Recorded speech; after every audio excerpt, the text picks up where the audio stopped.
La Guerra de Corea fue el primer conflicto de la Guerra Fría. Por primera vez desde el final de la Segunda Guerra Mundial, el bloque comunista y Occidente se enfrentaban militarmente. El resultado fue una de las guerras más sangrientas del siglo XX, con unas consecuencias que perduran hasta hoy. Pero ¿por qué Corea se separó en dos? ¿Cuáles fueron las causas de ese conflicto?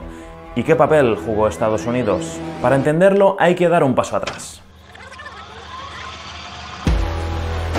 2 días después de la bomba atómica sobre Hiroshima, en 1945, la URSS declaró la guerra a Japón e invadió Corea, que desde 1910 estaba bajo el dominio del Imperio japonés. Los soviéticos tomaron el control de la parte norte de la península, mientras el ejército estadounidense desembarcaba en el sur de Corea para evitar que todo el país cayera en manos soviéticas. Así como había pasado con Alemania, las dos potencias definieron sus zonas de influencia, separadas por una línea de división alrededor del paralelo 38.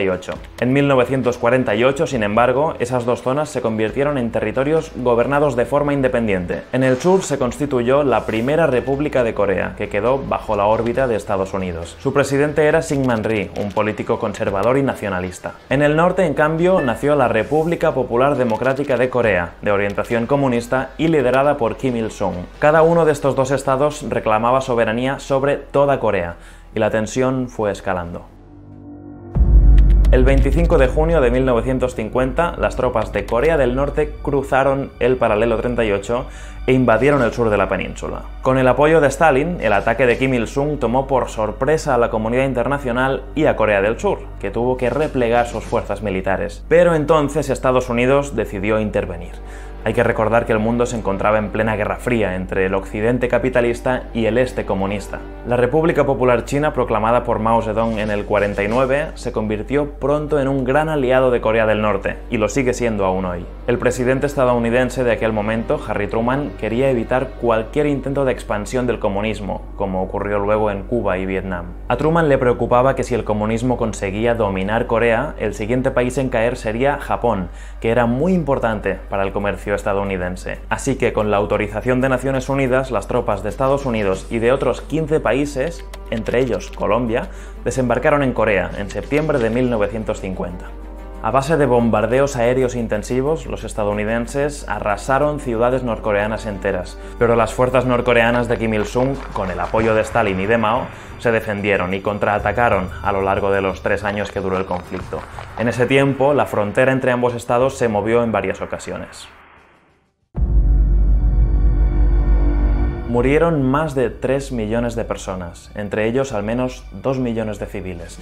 Estados Unidos descargó sobre Corea del Norte unas 635.000 toneladas de explosivos y 33.000 toneladas de napalm, un combustible capaz de calcinar cualquier forma de vida. Entre el 12 y el 15% de la población civil norcoreana murió en los bombardeos, y centenares de miles de personas se quedaron sin hogar. El 27 de julio del 53, poco después de la muerte de Stalin, se firmó un armisticio que restauró la frontera del paralelo 38 anterior a la guerra. Sin embargo, nunca se llegó a acordar un tratado de paz definitivo. O sea que 70 años después del inicio de aquel conflicto, Corea del Norte por un lado y Corea del Sur y Estados Unidos por el otro, siguen técnicamente en guerra.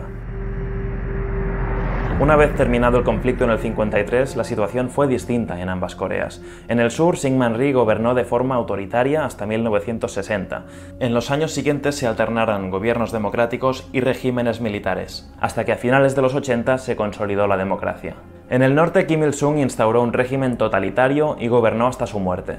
Le sucedió su hijo, Kim Jong-il, y después de su muerte, su nieto, el actual presidente Kim Jong-un. La dinastía Kim impuso un sistema basado en la filosofía Juche, es decir, un régimen comunista adaptado a la cultura coreana, con un ejército enorme y una economía que no contempla la propiedad privada. Pero este sistema entró en profunda crisis después de la caída de la Unión Soviética. En los años siguientes, su aislamiento, una tremenda hambruna y las sanciones internacionales por su programa nuclear empeoraron la situación del país. Corea del Sur, en cambio, impulsó su economía a partir de los años 80 y la orientó hacia la producción industrial y tecnológica, y así se convirtió en uno de los llamados tigres asiáticos, junto con Singapur, Taiwán y Hong Kong.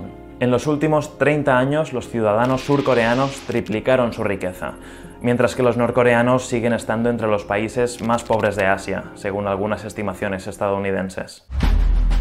Las relaciones entre las dos Coreas han sido tensas durante años. Desde finales de los 90 hubo intentos de acercamiento y de cooperación sin mucho éxito. Tampoco han dado resultado los numerosos encuentros internacionales para disuadir a Corea del Norte de su programa nuclear a cambio de ayuda económica. El país liderado por Kim Jong-un mantiene vivo aún hoy día el recuerdo de los ataques aéreos estadounidenses durante la guerra para justificar la necesidad de desarrollar un arsenal nuclear. La comunidad internacional, en cambio, teme que esas armas en manos de un régimen no democrático como el norcoreano sean una amenaza global. En abril de 2018, los presidentes de las dos Coreas, Kim Jong-un y Moon Jae-in, firmaron un acuerdo para transformar el armisticio del 53 en un tratado de paz con la cooperación de Estados Unidos y de China. Pero en la práctica no ha tenido efectos palpables hasta el momento. 70 años después del comienzo de la Guerra de Corea, centenares de miles de familias coreanas aún viven separadas por el paralelo 38.